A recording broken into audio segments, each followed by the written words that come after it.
नवम श्रेणी वार्षिक परीक्षा तो आसंता काली अच्छी इंग्लिश परीक्षा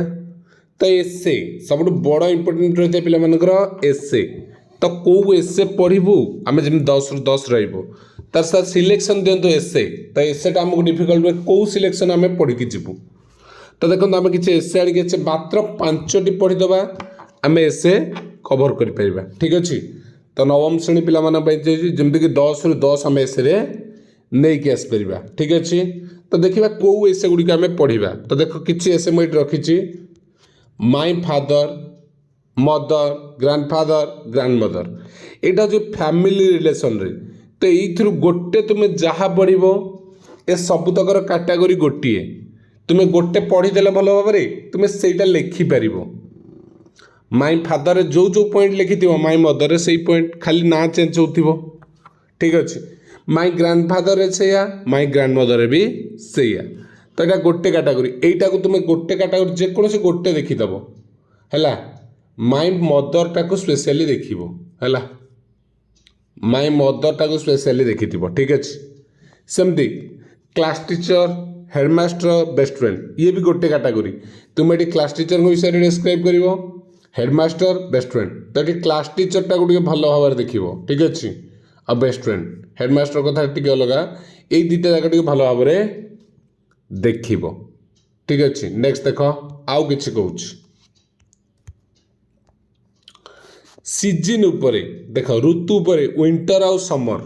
विंटर समर रेनी सीजन तीन टाक टिके भल भाव देखीदेव आउ रहा न्यूज पेपर लेटेस्ट आउ कौन रहा 5 नंबर आउ कौन एक्सट्रा देख देख तुम्हें एसेर पैटर्न हूँ गोटे टाइप तुम्हें जोटा लिखुच 10 ରୁ 10 केमती तार 3टा पॉइंट थी तार इंट्रोडक्शन कल डिस्क्राइब करुच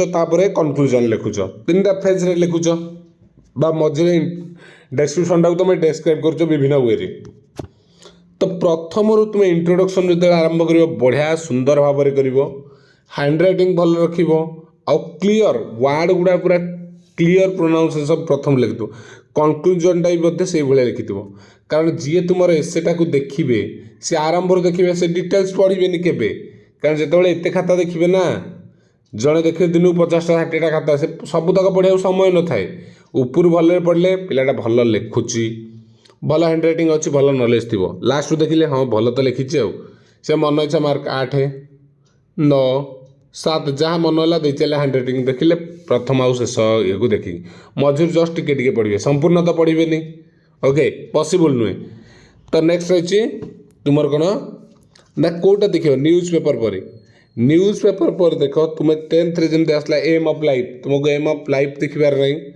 न्यूज पेपर बा तुमको रोड एक्सीडेंट ओके